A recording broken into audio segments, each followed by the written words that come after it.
It's your two favorite girls, John VF and Veronica. And we're here for what, our 7th, 8th maybe? I think we should just stop saying that. Okay, we're just here for our next Bougie&Co show. Are you guys ready? We've got a lot in store. We do. Take it away. All right. So first up, apparently Ciara is pregnant already. I think she just got married, was it last month to Russell? Okay. So I personally have an opinion on that, just about marriages in general, and having a baby like right after you get married, in my opinion, is too soon, because I think that it's different being a couple that's not married versus being a couple that is married. Like, you should have time to get to know each other before you have a baby. So that's just my take. I feel like this situation is a little unique. It's not like it's her first marriage. Right. Well, I guess it is her first marriage. Sorry, Ciara. That was no shade, intentional. Well, I guess it's not her first long-term relationship. Like, she was intending to get married to Future, so she kind of knows what to expect in that kind of situation. I also think because she already has a little boy who's so precious. So precious. I think that she's concerned about not having her kids around the same age. I personally would probably do something similar, if not the same thing. I want my kids to grow up in the same household together. I want them to be around the same age. I want them to play together. I think that's what she was thinking. I think that her and Russell just weren't worried about protection at all. Like, I think they're in such a lovey-dovey moment, and she came out of such a pretty nasty situation in the future. It's just like, I just want to like give my all to this man, and you know how they were celibate forever, and that was the whole theme of their relationship. So I feel like they probably have this like no barriers policy. And well, they're not. They're also not teenagers, so they understand that they have the no barriers policy. Do you know how many people our age though? But I think Ciara's situation is a little different. She's been with someone who has like 5, 6 baby mamas, 5, 6, 7 children perhaps. So I think she's aware of this is how you make a baby. Yeah, because she had one. Right, and she's had one, and she's been with someone who has lots of babies. So I don't think, I mean, I don't know what. Is Russell older than Ciara? I don't know. Huh. He's young. I was going to say, like, as a young man, I wonder how he feels about it. Oh, that's interesting, yeah. You know, going into a marriage, knowing that she has a little history and a little baggage already with her former relationship. Yeah. If he's ready to be a daddy. Well, I guess he's ready. He's already been called daddy by the other little boy anyway. How do you feel about that? I told you, the baby was called Papa. No. Papa. No. I know you told me earlier, you were like, oh, well, if he's raising him and he's around. Yeah, I think if you are if you are a absentee father, you don't deserve that title. But I don't know what Future is. I don't think he's necessarily an absentee father. But if that was the situation, then I wouldn't have a problem with a kid calling their stepdad dad or papa or daddy or whatever. But what if he's not an absentee father? But what else is a kid gonna call him? Like Russell? That's weird. Russ? I don't like kids calling Stepdad? adults by their like stepdad, come here, stepdad. What about step? That's weird too. All I know is I think it's weirder for the child to call him dad or papa or whatever. I think papa's a little different though. It may have the same meaning, but people don't generally say papa. Like I hear people. I call my dad papa. Oh, I don't. It's a southern term. A lot of people call their fathers papa down south. Well, not up north. Well, I feel like how do you think your dad would feel if your mom had remarried someone else and you were calling that man daddy? But my dad papa? wouldn't be an absentee father. But I'm saying like we're under the guise of Future not being an absentee father. Because you were like, what would the kid call him? Well, I mean, I wouldn't be his age either, so that's one thing. No, but I'm saying as a kid, yeah. How do you think your dad would feel about that? I think, well, first of all, I think that people, like, so say if this, what's his name, Little Future? What's that? I don't know the baby's name. I assume it's Future. Future. Yeah, I think the baby's name is Future.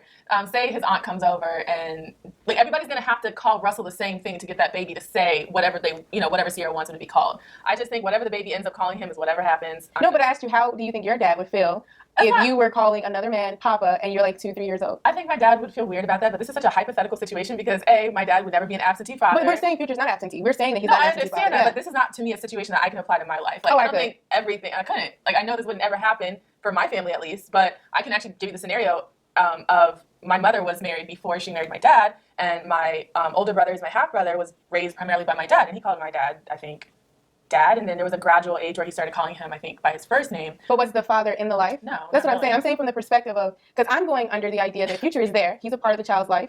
Future is involved. Future is around the baby who's calling another man daddy or papa. I think any man would be upset about that. That's why I said I would not encourage that behavior. I guess the other thing that you can disagree with me on this is like what makes a father not an absentee father? Because when Future was questioned about whether he's a good father or not, he's like, yes, because I provide money for all my kids. But a lot of the baby moms are like, well, you're never there for them, like ever in a physical sense. That's not a father is not just cutting a check once in a while when your kid needs, I don't know, when you want to have your kid floss, and like that's not really, to me, what a father is. Oh, I agree. So I do think he could possibly be an absentee father. Who knows? I mean, I don't know if he's an absentee father. I'm going beyond Future. I'm saying, in general, are you comfortable with a child who has a father who is in their life, but the mother has moved on in a new relationship, calling the new man papa? I would rather my child, whatever works the best for my child, be the route that we take. To be the bigger person in this family unit, whether it's me and like my ex-husband and his new wife, like, I don't want to make things any more confusing, and it's not about me. It's about that kid. And if that kid feels like that woman is a better mom? No, not a better mom, just a mother figure to him or her, then I think it would hurt me, but I wouldn't be so adamant about like, I would try to put my kid first and not my feelings is all I have to say. Really. So I think for me personally, if I have a child and the man decides to move on and start a new relationship, and the child, of course, is going to spend time at that household and be involved in those activities,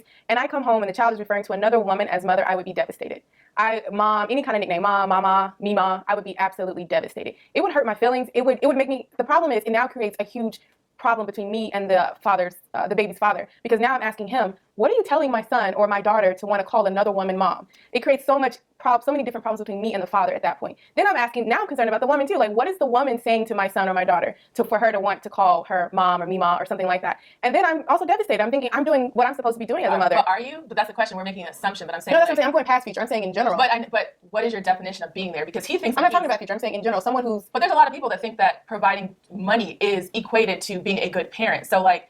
I think that matters. That's being subjective. Like, what do you consider to be like you deserving to have a title as a mom or dad? Just the fact that you were a sperm donor, you gave birth to that. No, I'm not saying that. I'm saying that if I'm doing the same type of motherly behavior that my mom gave to me or your mom gave to you, and then the father moves on with another relationship, in general, how would you feel as a mom, your child calling another woman mima? Like, I would feel like I'm doing something wrong. It would also create a huge problem between me and the baby's father. Like, what are you telling my son or daughter for her to want to call another woman mama? Then I'm looking at the woman differently. Like, why is my son or daughter calling you mom? What are you feeding to my son or daughter? At that point, there's problems in every relationship I have outside of my son or daughter. Of course, I'm going to love him or her as much as possible. But I know that personally that would be devastating to me. But see, like, I guess I go back to it's not about me at the end. It's about the kid. And I would rather my kid not be confused. And if that's the way that they identify them, I think you should handle the situation with, say, your ex and the wife or girlfriend or whoever, especially if it's a girlfriend. I would have a big problem with that because I'm like, you're not necessarily going to be a stable figure in my kid's life. And so... Well, at the time when this was happening, it was his fiance, so... Yeah, and that I think that point is questionable, and I would have a problem with that. Like, you guys don't know if you're going to stay together. And you introduced my kid to you at a young age, so there's that dynamic. But...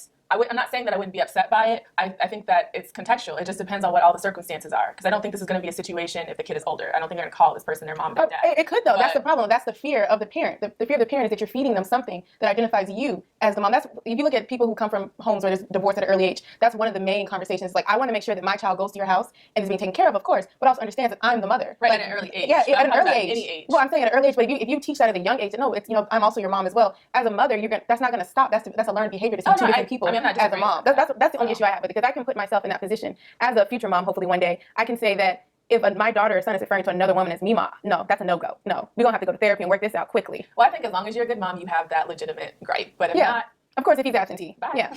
Moving on.